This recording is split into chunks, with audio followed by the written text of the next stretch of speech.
Thinking about launching a podcast but overwhelmed by all the moving parts? At TurnKey Podcast Productions, we take the hassle out of podcasting so you can focus on the talk, not the tech. From concept to launch, guest booking to post-production, we handle everything. Need a strategy to grow your show and turn guests into clients? Yep, we do that too. DIY or done for you, we've got the solution that fits. Whether you're just getting started or ready to scale, TurnKey is your behind-the-scenes podcast team. TurnKey Podcast Productions. Your voice, your message, fully produced. Learn more at turnkeypodcast.com/contact. That's turnkeypodcast.com/contact. Coming up today on the Nice Guys on Business. I know many people, my wife is one of them, that will go to TJ Maxx once a week just to see what's there, or go to Home Goods once a week just to see what's there, because what's different today in the off-price world are those frequent deliveries, and fast turn, that there's something new every day at Century 21 or TJ Maxx. It's at an amazing price. If I don't get it today, it might not be there tomorrow. So that's what's driving the traffic. That's what's driving the conversion. And that's what's driving the sales, to tell you the truth. It's not, 10, 15 years ago, you'd go into a department store in April and you'd go back in July, the same stuff was there. It's like, okay, well, I saw this 10 weeks ago. Right. You don't have that same experience in really any off-price retailer, to be perfectly honest. That the turn in the ever-changing inventory is what drives traffic back, and that's the secret. If a leisure suit could talk, it would sound just like the Nice Guys on Business. Go from where you are now to where you could be. Get expert tips to grow your business, to be more productive and more efficient, whether you're trying to build influence, grow your community, or make it rain. Best-selling author of Nice Guys Finish First, Doug Sandler, can lead the way. The Nice Guys on Business is produced by TurnKey Podcast Productions. Now, here's your host, Doug Sandler. All right, welcome back, Nice Guy community. Today, we're going to talk retail deals, and the thrill of the hunt with Larry Mentzer, Chief Operating Officer of Century 21 NYC. With more than 30 years in major operations, from Macy's to Century 21, Larry knows exactly how the industry has evolved, how you deliver luxury brands at an off-price value, and why shoppers still love the treasure hunt experience of discovering something amazing for less. I know I love that.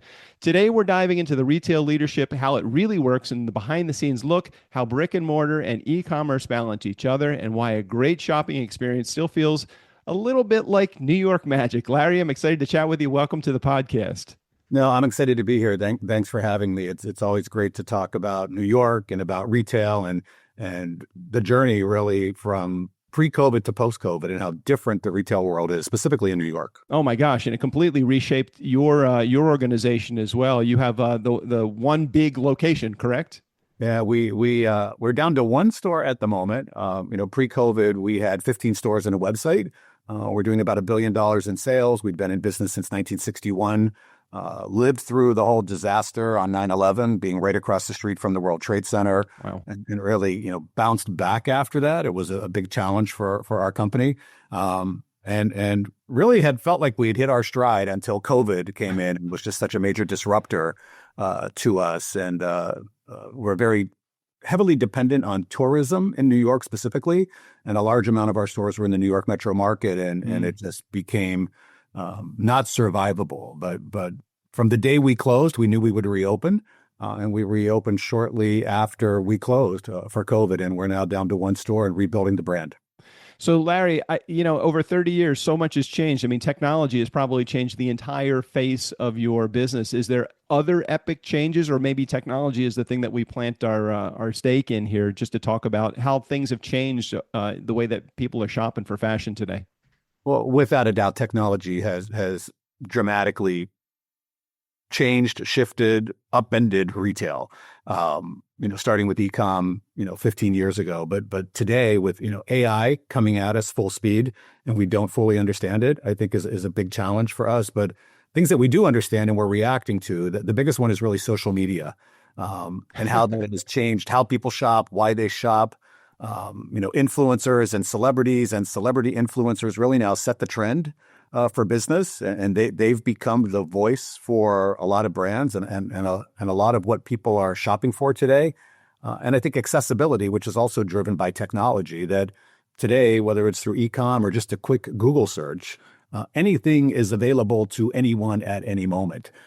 So it is certainly kind of leveled the playing field in terms of what people have access to. There was a time where unless you had a luxury department store in your market, you didn't have access to luxury goods, and then e-com certainly made more goods available and accessible to a broader audience. But today you can find, Gucci at Gucci, you can find Gucci at Saks, and you can find Gucci at Century 21, all at different prices. And it's really, again, leveled the playing field for consumers, which I think is a good thing. It's made everything really accessible to anyone that wants it. Well, the more things change, the more they stay the same. I've heard that expression a million times. And as we were chatting about right before I hit record, we saw the founder of your organization doing the social media posts. And he's not a spring chicken. He's an older guy, but there's probably some relatability and some authenticity, perspective that happens when you have the founder of an organization going back to 1961. So can you chat about that for a second and how you promote and get your marketing done? Yeah, definitely. I mean, founder-led or founder-driven media is a real thing. As I mentioned to you, when I grew up in the late 60s and the 70s, Dave from Wendy's was like, oh my God, that's the guy that owns Wendy's. It made the brand seem more relatable and real. And Wendy was a real person, and this was her dad. And look, they're selling hamburgers. Isn't this interesting? And today you see a lot of brands that are out there doing it. And we decided to jump on that bandwagon as well. Eddie loves to be on the camera. He's one of our owners, and he's the best spokesperson for the brand. And he can speak in, I think, a relatable, authentic style that really resonates with all of our customers, whether it's the younger customers that we're trying to attract and need to attract, like every retailer does, to our core customer who's probably between 35 and 50, and as well as some of our older customers that he's real, he seems real, which makes us seem more real. And authenticity is very important, especially to folks, I would say under 35, but probably under 30, that they want to know where they're spending their money. It's not just some nameless, faceless corporation. There's a real family behind the brand that comes to work every day. So it's cool. And so Century 21 is always, they've been known for designer brands at an incredible value. How do you maintain that magic while retail keeps evolving? Because the evolution of retail, it really has progressed so far beyond a storefront into the online space and fast fashion. And how much can you haul in for, X amount of low dollars? How do you maintain that magic? Sure. Well, one of our registered trademarks is designer brands at amazing prices, which you can find designer brands at great prices in lots of places. But to really come into an off-price store such as Century 21, and there are many off-price stores, whether you're at TJ Maxx or Marshalls or Burlington or Ross or Macy's Backstage, Saks Off Fifth most recently, and Nordstrom Rack, we believe that we have real designer brands at really amazing prices. And we get that through great partnerships with our vendor community, an amazing merchant team of people that are students of the business. They're entrepreneurial, they're curious, which to me is one of the most important things to look for in anyone that's going to join an organization is, are they curious? And they're out there negotiating for the best deal so we can bring these great prices to our customers every day. It's not it's not like repeat. We don't use the same strategy with every vendor. We've got to squeeze margin out of every dollar and every sale that we get, just like everyone else does. But we don't have to get the same margin from every dollar. And there are some brands that we need to have that are kind of like the icing on a cake. And then there's other brands that are like the cake, kind of the meat and potatoes of the business. And our merchant team works hard to really negotiate amazing deals for Century 21, and we bring that value right to the customer. Where things have changed over the last 5 years, even the last year, with organizations like, and we've talked about this a number of times on the Nice Guy podcast, is companies like Shein, fast fashion, and Amazon, and even Temu. How do you compete with a $5 rag versus a quality garment or something that that you have, but somebody's just looking at the bottom line? How do you compete in that environment? It certainly presents some challenges. I don't think I know for most people the days of investment clothing are over.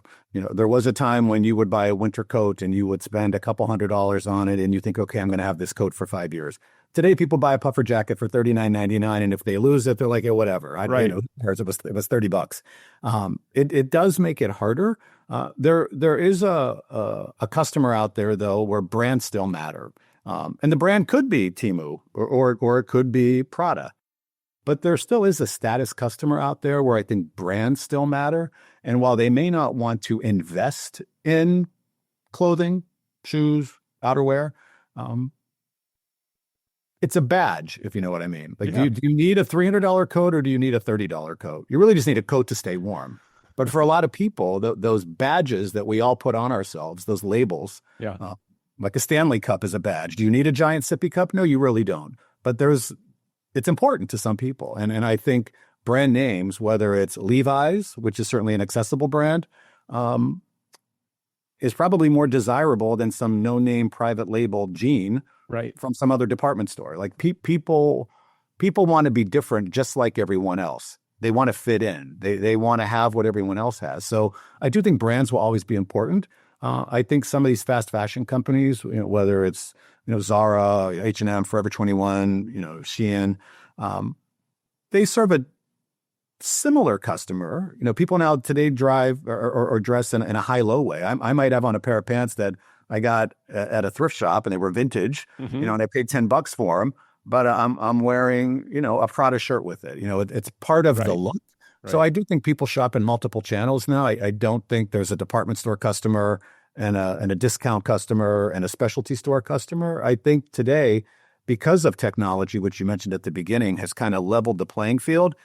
Everything is available to everyone, everywhere, all the time. And there are people that still dress head to toe in one brand, but I think the norm is, Converse sneakers with a pair of Levi's and some great designer top, or a not designer top, but you're carrying an Hermes handbag, for example, that costs $20,000, even though you got your pants, for $9.99 from Temu. I just think people dress differently. I'm with you. I hear you 100%. I mean, I am a guy, I love to go treasure hunting. And so I could find in a local Goodwill, I could find something that might be designer label, but it's $5 because they either didn't think enough to look it up to see what the value was, or that's just what they marked it at. But at the same time, I like quality clothing as well. And I'm with you. I came from an era, I was born in 1964. So I came from an era that, you would buy your $300, Mark Cohen or whatever jacket. But nowadays, look, I don't necessarily have to do that if I can find a vintage shop. But people still love to treasure hunt. So I see them treasure hunting in your store. I can see that, they're looking for that name brand at that amazing price. Can you talk about how the treasure hunt experience really plays into your shopping experience? It is really the secret sauce, I think, for all of the off-price guys, whether you're at Century 21 or, TJ Maxx or Burlington or Ross, that it's that I can't believe I found this. I can't believe they have this deal of a recognizable brand. We only sell designer brands at amazing prices, real brands. We don't produce anything for ourselves. We don't have any private label, or we might have some unrecognizable brands, but they're real brands. Yeah. So that is one of the things that differentiates us. Nordstrom Rack, Saks Off Fifth, and then all of the TJX brands, they produce for themselves, which is why many times if you're going through the rack at a TJ Maxx, you're like 1, 2, 3, 4, 5, I've never heard of this stuff. But number 6 is, Tommy Hilfiger or it's Polo or whatever. And you pull it out and you're like, wow, it's $19.99. That's the thrill that people are looking for. And we try to bring that to the customer every day. It's FOMO, that fear of missing out. That's what brings people back every day. I know many people, my wife is one of them, that will go to TJ Maxx once a week just to see what's there, go to Home Goods once a week just to see what's there. Because what's different today in the off-price world are those frequent deliveries, that fast turn, that there's something new every day at Century 21 or TJ Maxx. It's at an amazing price. If I don't get it today, it might not be there tomorrow. So that's what's driving the traffic. That's what's driving the conversion. And that's what's driving the sales, to tell you the truth. It's not, 10, 15 years ago, you'd go into a department store in April and you'd go back in July, the same stuff was there. It's like, okay, well, I saw this 10 weeks ago. Right. You don't have that same experience in really any off-price retailer, to be perfectly honest, that the turn in ever-changing inventory is what drives traffic back, and that's the secret. And I know probably one of the other things that you guys do, and I don't know if this is part of the secret sauce, but it's definitely part of the formula for sure. You guys do a lot of experiential events. I saw that you were doing a pop-up, for example. You had last weekend, I think, as of the recording of this, you did a embroidery pop-up, and I love that because anybody over $30 spending, they were able to get some embroidery done on a garment that they provided. Tell me how that fits into the overall marketing process or in the draw to pull people into your store. Well, people are looking for entertainment. Or really, if you just want to transact, if you're just looking for a transactional relationship and you need to buy a pair of jeans, you can go online and buy them anywhere at 1 p.m. or 1 a.m, and they could be at your door later today or tomorrow. It's a simple, impersonal way to do business. If you are going to go to a store, you probably want more than just another transactional experience, which is why stores, they set up the way they do, and there's visual and there's mannequins and there's windows, because people want inspiration and they want entertainment.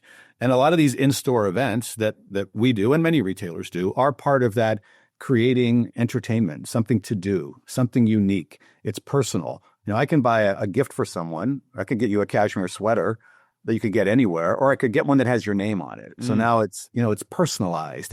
It's a level up. It's unique. It's entertainment. Retail used to be theater. If you think way back to, John Wanamaker days, or, Marshall Fields or Selfridges, it was all about like a circus environment. Yeah. They were selling a lot of lotions and potions and probably not a lot of truth in advertising back then, but people went for the entertainment to find something new, the newest thing.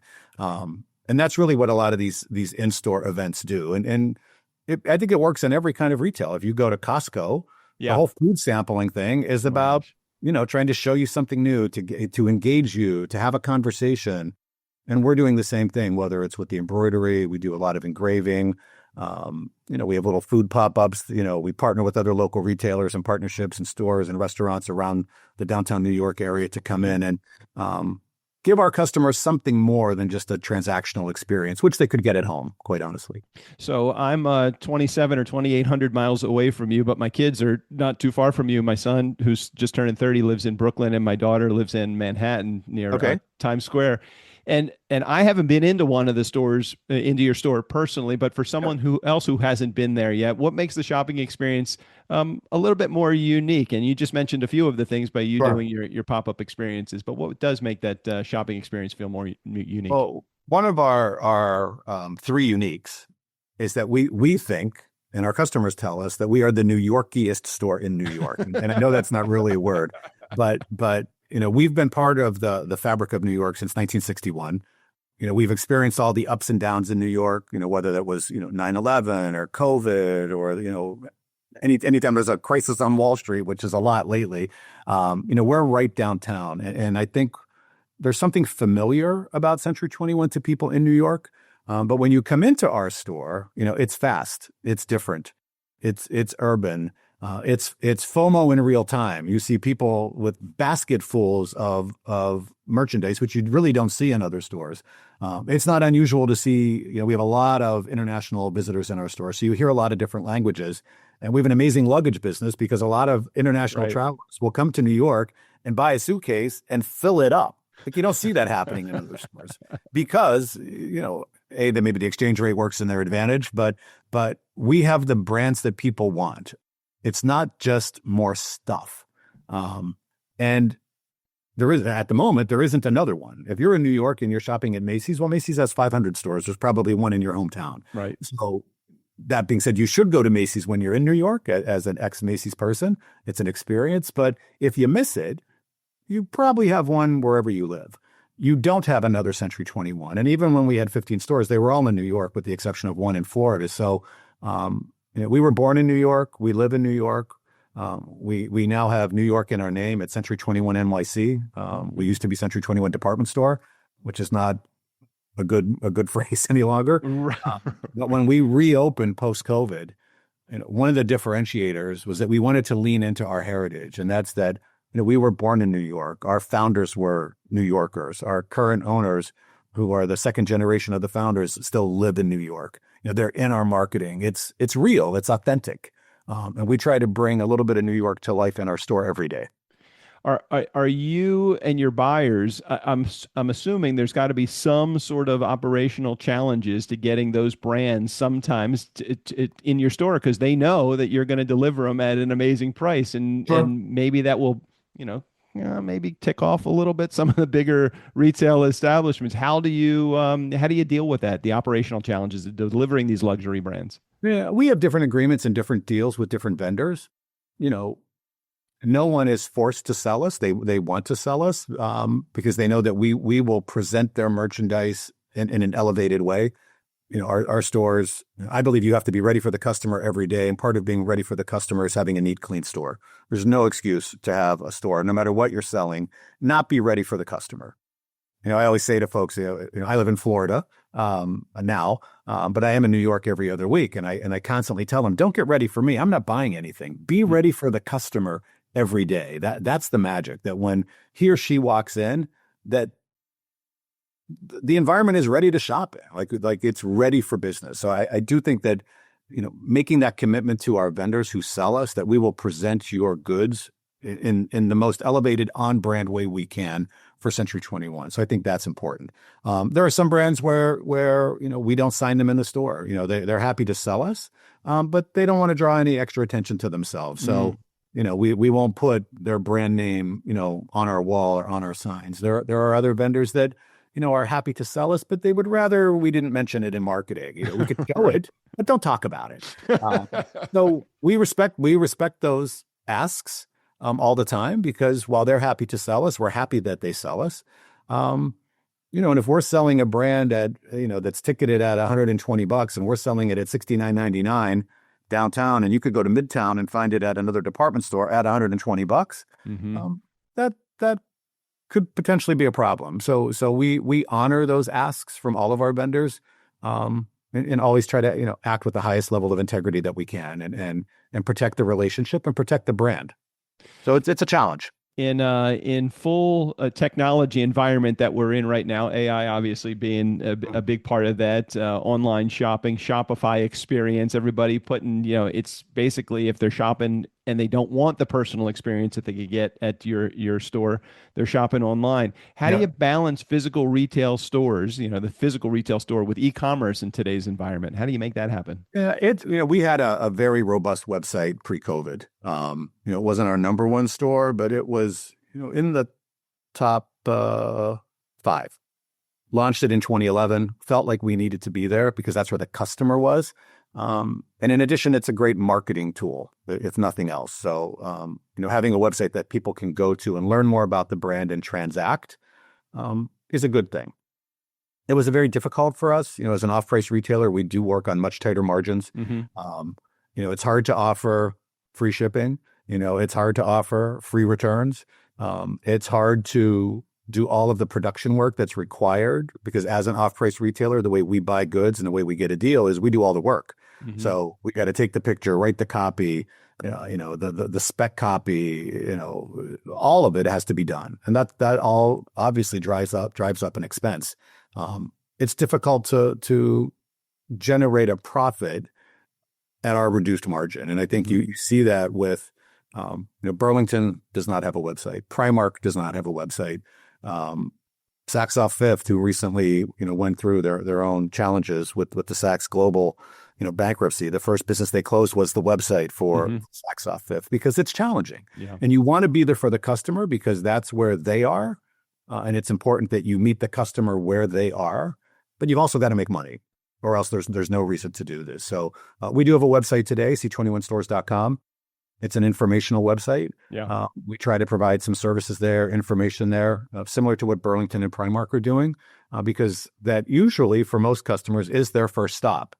They go to the website first to see what's in store before they make a visit to the store. So it is a challenge. It's not on our radar right now. We've done a lot of exploratory work to see if we can figure out how to make it work. And breaking even is not winning. Losing is not winning. We're committed to winning. So we are committed to brick and mortar at the moment. I know that having someone walk out of your shop with an amazing deal is definitely one of the goals every time somebody comes in and walks out of your shop. What do you hope they remember most about the overall experience? The deal. It's funny. It's the deal because there's nothing better than, putting on a coat and remembering like, oh, this is an amazing coat, man. I got it for a deal. Or to give a gift to someone for, giving someone a Gucci sweater that cost X, which is beyond what you could probably to afford. And now you've given it to someone and seeing the thrill on someone else's face and knowing like that you were able to bring, happiness to someone else, whether that's to yourself or to someone else as a gift. We talk a lot about value as defined by you. Like, how do you define value? Is it a great price? Is it a great experience? Is it how it makes you feel? It's really all of those things. So the deal and remembering that deal in a positive way is how we hope our customers think about us, that it was a great shopping experience. I got in and I got out. It was frictionless, which is important. And man, I got an amazing deal because no matter where you are on the income scale, everyone wants a deal. Nobody wants to pay full price. No one wants to cut out a coupon. No one wants to wait for a sale. And if I need a toaster, I need it today. I need toast in the morning. Like, I can't wait for your toaster to be on sale. I want a deal today. And then I want to leave the store thinking like, wow, I got the best toaster at an amazing price. I'm going to love this. And it brings you joy. It quite honestly does. So that's how we hope our customer feels: thankful, joyful, prideful, and that they got a deal, that they won. Larry, I so appreciate you sharing what your experience lends to the environment and the industry and to the shopping experience as well. I am sure that those that are listening in our audience, if you plan on heading into New York City, you can't not go there to Century 21 after you've heard this episode. So how close are you to Cat's Deli? That would be my question.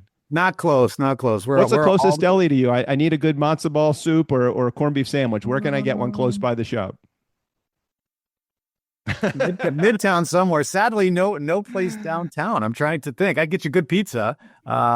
Well, worth the journey, even if you can't get a corned beef sandwich close by Larry's store. So, Larry, so appreciate you being on the show today. Thanks for sharing. Final word: anything that I should be asking you that I have not asked you about your store or about the experience? No, I don't think so. I thought it was a great conversation. Love for people to come and visit. I'm a retailer at heart. I've been doing this for almost 35 years at both Macy's and Century 21, and it's amazing to see the customer every day. It really is. And that brings me joy when I'm in the store to really watch what's happening, watch our team provide great service and make everything accessible to everyone. It really is a great feeling. So come on down to Century 21, 22 Cortlandt Street, Lower Manhattan. Excellent. Thanks for being on the show today, Larry. Thanks for being here. Thank you. Great call. Nice Guy community. Never underestimate the power of nice or the power of an amazing deal that you can get at Century 21. All information, including access to the Century 21 website, will be right there in the show notes. Steve O'Brien, go ahead and take us out of here. For the Nice Guys on Business, I'm Steve O'Brien. Fill up your week with the Nice Guys. Well, there's always money in the banana stand.